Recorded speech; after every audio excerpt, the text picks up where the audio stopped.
அஸ்ஸலாமு அலைக்கும் வரஹ்மத்துல்லாஹி வபரகாத்துஹு. அன்புக்குரிய சகோதர சகோதரிகளே, இன்றைய காலகட்டத்திலே நாம் எல்லாரும் தேடக்கூடிய ஒரு அதிமுக்கியத்துவம் வாய்ந்த விஷயம் என்று ஒன்று இருக்குமேயானால் அது ஆரோக்கியமான வாழ்க்கை தான். நோய் நொடிகள் இல்லாமல், மருத்துவமனையினுடைய அதிகபட்சமான செலவுகள் இல்லாமல், படுத்த படுக்கையில் ஆகிவிடாமல், உடலினுடைய உள் உபாதைகளினால், உடலினுடைய உள் உறுப்புகளுடைய செயல்பாடுகளினால், அதனுடைய இயக்கத்தில் ஏற்பட்ட தடையினால் ஏற்பட்ட உபாதைகள், பிரச்சனைகள், இந்த மாதிரியான அடுக்கிக் கொண்டே போகலாம். எக்கச்சக்கமான நோய்களோடும் பிரச்சனைகளோடும் உடல் ஆரோக்கிய கேடோடும் இன்றைக்கு நிறைய மனிதர்கள் தவித்து கொண்டிருக்கக்கூடிய சூழலை நம்மால் பார்க்க முடிகிறது. அப்போ ஆரோக்கியம் இன்னைக்கு எல்லாத்துக்கும் தேவை.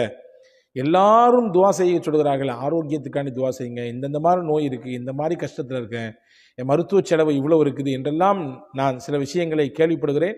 என்ன நான் மட்டுமல்ல, எக்கச்சக்கமான இமாம்களிடத்தில் இப்படியான ஒரு கோரிக்கையோடு துவாக்கள் வருவதை பார்க்க முடிகிறது இல்லையா?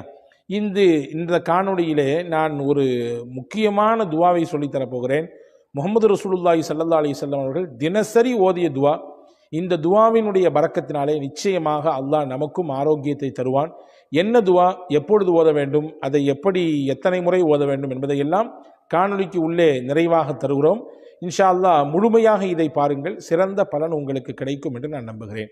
அன்பான சகோதர சகோதரிகளே, பொதுவாகவே முஹம்மது ஸல்லல்லாஹு அலைஹி வஸல்லம் அவர்கள் சொன்னார்கள், ஒரு மனிதனுக்கு ஈமானுக்கு பிறகு கிடைக்கப்பட்ட பெரிய பொக்கிஷம் என்ன அப்படின்னு கேட்டிங்கன்னா ஆரோக்கியம் தான் அப்படின்னாங்க ஸல்லல்லாஹு அலைஹி வஸல்லம். ஆமாம் தானே? உலகத்தில் காசு, பணம், செல்வாக்கு, வசதி எல்லாத்தையும் சம்பாதிச்சிடலாம். ஆனால் எல்லாத்தையும் சம்பாதிச்சு வச்சதுக்கு பின்னாடி அதை அனுபவிக்கிறதுக்கு நமக்கு ஆரோக்கியம் இல்லைன்னா என்ன புண்ணியம்? எல்லாம் இருக்குது ஆனால் எதையுமே தொட்டு பார்க்கக்கூடாது. எல்லாம் இருக்குது ஆனால் எதுக்கு பக்கத்துலேயும் போகக்கூடாது. எல்லாம் இருக்குது, அதை நீங்கள் மோந்து கூட பார்க்கக்கூடாதுங்க. அப்படின்ற ஒரு நிலையில் நம்முடைய உடல் கண்டிஷன் இருந்துச்சுன்னா எல்லாம் இருந்து என்ன புண்ணியம் இல்லையா? அப்போ அன்பான சகோதரர்களை, நிறைய நபர்களுக்கு ஆரோக்கியத்தை பற்றி உண்டான ஒரு அவேர்னஸே இல்லை. சொல்லப்போனால் அந்த ஆரோக்கியத்தை இழந்ததற்கு பிறகுதான், ஆஹா இப்படி செஞ்சிட்டோமே, இந்த மாதிரிலாம் செய்யக்கூடாதுன்னு சொன்னாங்களே செஞ்சிட்டோமே, இப்போ தவிச்சுக்கிட்டு இருக்கிறோமே அப்படின்ற மாதிரியான ஒரு நிலைப்பாட்டுக்கு வர்றாங்க. இப்ராஹிம் பின் அதுகம் ரதியல்லாஹு அன்ஹு என்று சொல்லக்கூடிய ஒரு சிறந்த இறைநேச பெருமகனார், அவங்க சொன்னாங்க, பொதுவாகவே எப்போ மனுஷனுக்கு அருள் புரியும்னா, எப்போ அல்லாஹ் நம் மீது வழங்கியிருக்கக்கூடிய அந்த அருள் கிருபை ஒருத்தனுக்கு விளங்கும்னா அதனுடைய ஆப்போசிட்டை பார்க்கும்போது தான் புரியும்னாங்க. ஒரு விஷயத்தினுடைய ஆப்போசிட்டை பார்த்தா தான் உனக்கு அல்லாஹ் எவ்வளோ பெரிய கிஃப்டை கொடுத்துருக்கான், எவ்வளோ பெரிய சிறப்பை கொடுத்துருக்கான், எவ்வளோ பெரிய அருளை நீ சுவைச்சிக்கிட்டு இருக்கன்றது புரியும். உதாரணமாக சொல்கிறேனே, வெயிலில் நின்னாதான் அதுக்கு நேர் ஆப்போசிட் என்ன, நிழலினுடைய அருமை தெரியும் இல்லையா? கோடை காலத்துக்கு வந்தாதான் மழையினுடைய அருமை நம்மிலே பலருக்கு தெரிகிறது இல்லையா?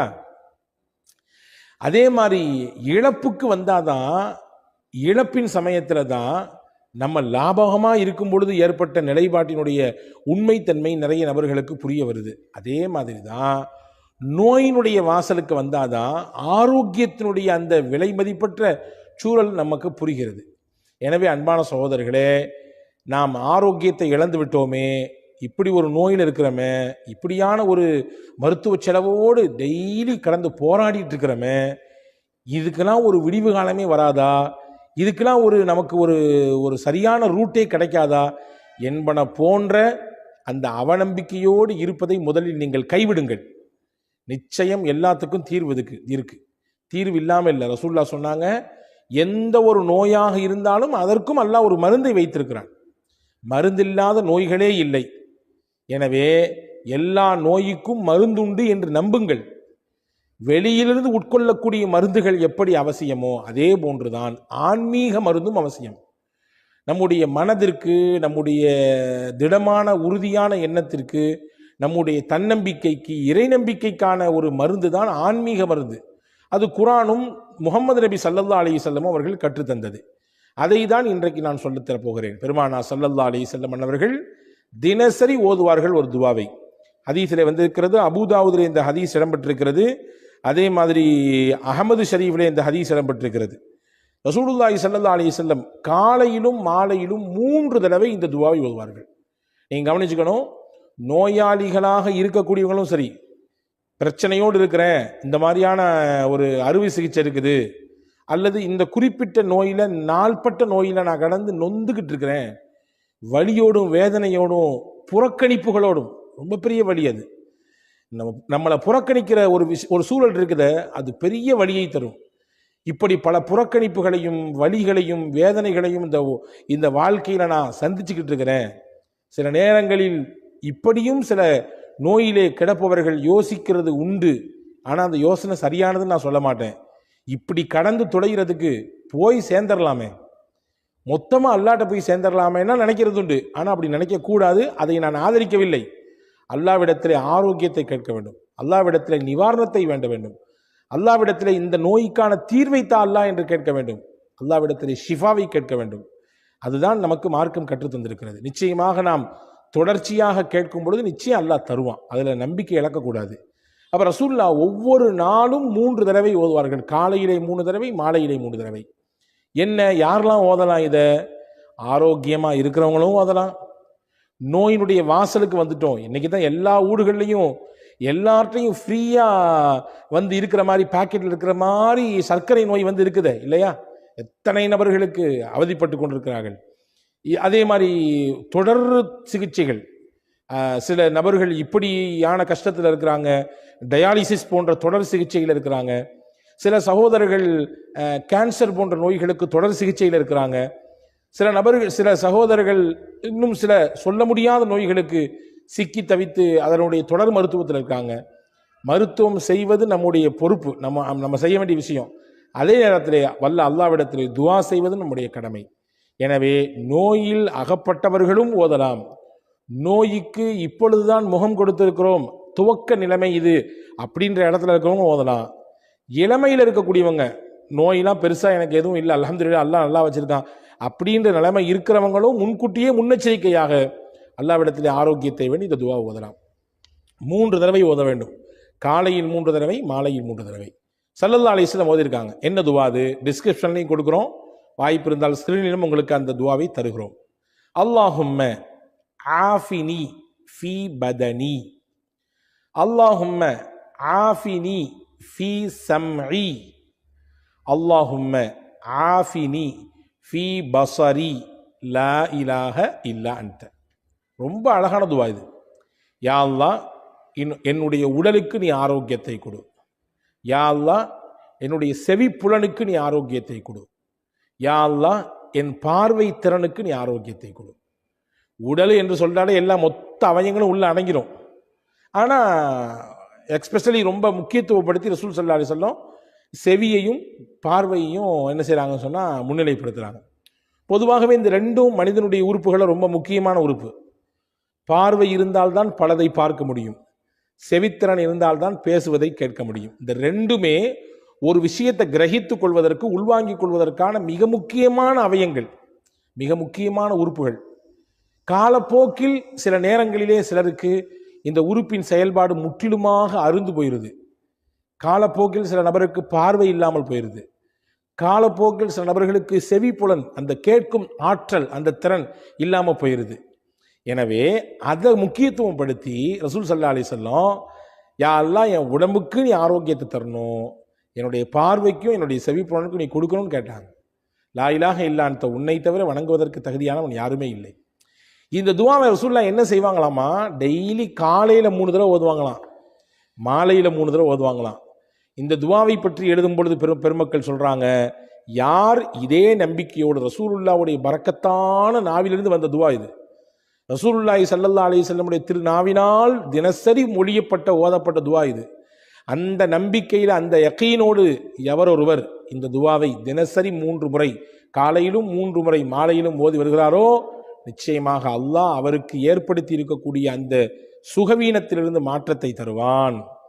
அவருக்கு ஏற்பட்டு போயிருக்கக்கூடிய ஆரோக்கிய கேடிலிருந்து அவர் வெளியே வருவார். எதிர்காலத்தில் அவருக்கு ஒரு ஆரோக்கிய கேடு அல்லது உடல் சுகவீனம் அல்லது இந்தந்த மாதிரியான ஆரோக்கியத்தில் பிரச்சனை என்று இருக்குமே ஆனாலும் கூட இந்த துவாவின் பரக்கத்தை கொண்டு வல்ல அல்லாஹ் அதையும் தடுப்பதற்கு வல்லமை மிக்கவன் என்று எழுதுகிறாங்க. எனவே அன்பான சகோதரர்களே, அருமை சகோதரிகளே, தாய்மார்களே, இந்த துவாவை நீங்கள் எழுதி எடுத்துக்கொள்ளுங்கள். ரொம்ப ஷார்ட்டான துவா தான், சிம்பிளான துவா தான். மனநமிட்டு கண்டிப்பாக ஓதி வருங்கள். எவ்வளவு பெரிய நோயாக இருந்தாலும், எவ்வளவு நாள்பட்ட வியாதியாக இருந்தாலும், படுக்கையில் கிடக்கக்கூடிய அடுத்தவர்களுடைய உதவியை தேடித்தான் இருக்க வேண்டும் என்ற நிலையில் இருக்கிற நோயாக இருந்தாலும் நிச்சயமாக அல்லாஹ் மாற்றுவதற்கு வல்லமை மிக்கவன். ஒரு விஷயத்தை மட்டும் நீங்கள் ஞாபகத்தில் வச்சுக்கணும். ஐயூப் அலைஹிஸ்ஸலாம் படுத்த படுக்கையாக இருந்தார்கள். படுத்த படுக்கையாக இருந்தாங்க. பல்லாண்டுகள் இருந்தார்கள். அவங்களுடைய உடம்பிலிருந்து அப்படியே புழுக்கள் வெளியாகும். உடம்பெல்லாம் அந்த துர்வாடையினால அக்கம் பக்கத்தில் கூட யாரும் இருக்கிறதுக்கு சகிச்சிக்கலை, அவங்கள வச்சுக்கிறதுக்கு சகிச்சிக்கலை. ஊரை விட்டு வெளியே அனுப்பிட்டாங்க. அவுட்டரில் போய் நீங்கள் இருங்கன்னு சொன்னாங்க. அவ்வளவு நோய். அப்போ நீங்கள் பார்த்துங்க, அதை மாதிரிலாம் நமக்கு எல்லாம் நோய் தரலையே. ஊரை விட்டு ஒதுக்கி வைக்கிற அளவுக்கு, வீட்டை விட்டு வெளியே போங்கடா, உங்கள் கூட நாங்கள் யாருமே குடும்பம் நடத்த மாட்டோம் சொல்லி மனைவிமார்கள்லாம் கூட ஓடிட்டாங்க, ரஹீம் மாமாவை தவிர. சொந்த பந்தம் யாரும் பக்கத்தில் வரல. அந்த மாதிரியான நோயெல்லாம் நமக்கு இல்லையே. அப்படி நோயில இருந்த சமயத்திலும் கூட நம்பிக்கை இழக்காமல், மனம் தளராமல், இந்த வார்த்தை நல்லா கவனிக்கணும், மனம் தளராமல், இறைவனின் மீது இருக்கக்கூடிய நம்பிக்கையை இழக்காமல் போராடினாங்க. வாழ்க்கைன்னா போராடணுங்க. போராடி இருந்தால்தான் நம்மிடத்தில் இருக்கக்கூடிய அந்த எதிர்ப்பு சக்தி அணு இருக்குதுல்ல, அது வீரியம் பெறும். எப்போ ஒருத்தருக்கு போராட்ட குணம் இல்லையோ அவர்கிட்ட இருக்கக்கூடிய அந்த எதிர்ப்பு சக்தி ஆற்றல் இருக்க குறைஞ்சு போயிடும். போராடணும், எல்லாத்தோடும் போராடணும். போராடத்தான் நம்முடைய இரத்தத்தில் இருக்கக்கூடிய அந்த சிகப்பணுக்களுடைய ஆற்றல் பெருகும் இல்லையா? எனவே அன்பான சகோதரர்களே, ஹஜ்ரத் அய்யூப் அலைஹிஸ்ஸலாம் போராடினாங்க. கடைசி வரைய நம்பிக்கை இழக்காமல் இருந்தாங்க, மனம் தளராமல் இருந்தாங்க. அவ்வளவு பெரிய நோய் எந்த மருத்துவத்துக்கும் போல. தண்ணி எடுத்து குடிங்கன்னா இல்ல, அந்த தண்ணி எடுத்து தலையில் ஊற்றிக்கிங்கன்னா முடிஞ்சு போச்சு, எல்லா நோயும் முடிஞ்சு போச்சு. உள்ள தண்ணீரை கொடுத்தாங்க, உள்ள இருந்த எல்லா நோய்க்கும் உள் உறுப்புகள் எல்லாம் கொஞ்சம் அப்படி இப்படி இருந்துச்சு. இந்த தண்ணி போச்சு, எல்லாம் கிளியர் ஆயிடுச்சு. தண்ணி எடுத்து தலையில் ஊற்றுங்கன்னா இல்ல, தலையில் ஊற்றிக்கிட்டாங்க. வெளி உறுப்புகளில் இருந்த எல்லா நோயும் நல்லா போச்சு. அல்லாஹ் நாடினால் தண்ணீரை கொண்டு மொத்த நோயையும் ஒன்றும் இல்லாமல் ஆக்கி விடுவான் என்பதற்கு அய்யூப் அலைஹிஸ்ஸலாம் மிகப்பெரிய சான்று. எனவே நம்பிக்கை இழக்கக்கூடாது, மனம் தளரக்கூடாது. நோயாளிகளுக்கு நம்ம சொல்லிக்கிட்டே இருக்க வேண்டிய விஷயம் தான். ஏன்னா நோய் வாய்ப்பட சமயத்தில் அதுதான் இழந்துருவாங்க, அதுதான் அவங்கள்ட்ட இருந்து போயிடும். ஏன்னா யாருமே கண்டுக்கிறது இல்லையே, யாருமே பார்க்கறது இல்லையே, யாருமே வர்றது இல்லையே, யாருமே நம்ம கூட பேசுறது இல்லையே, நம்ம படுத்து கிடக்கிறோமே, நம்ம பெட்டில் ஆயிட்டோமே. எல்லாரும் நம்ம நல்லா இருக்கும்போது வந்து பேசினாங்க, வந்து கூப்பிட்டாங்க, வந்து பார்த்தாங்க, 4 இடத்துக்கு நம்ம கூட்டு போனாங்க. இப்போ யாருமே வந்து பார்க்கறது இல்லையே, யாருமே நம்ம பேசுறது இல்லையே அப்படின்ற ஒரு எண்ணப்பாடு அவங்க ஒரு குறிப்பிட்ட தடவை அதை திரும்ப யோசித்து தங்களுக்கு தாங்களே தாழ்வு மனப்பான்மை கொள்ளக்கூடிய சூழலுக்கு தள்ளப்படுறாங்க. ஒரு பொழுது இழக்க வேண்டாம். யார் பார்த்தாலும் பார்க்காட்டியும், யார் பேசினாலும் பேசாட்டியும், நான் என்னை படைச்ச ரப்பிட்ட பேசிட்டே இருப்பேன். அவன் என்னையை பார்த்துக்கிட்டே இருக்கான், நிச்சயம் என்னை கைவிட மாட்டான்னு மனம் தளராமல் இருங்கள். இது நான் உங்களுக்கு சொல்வதனுடையாக எனக்குமே சொல்லிக் கொள்கிறேன். நாளைக்கு எனக்கும் ஒரு நோய் என்றால் நானும் இந்த எண்ணத்தோடு தான் இருக்க வேண்டும். மனம் தளராமல் போராட வேண்டும்.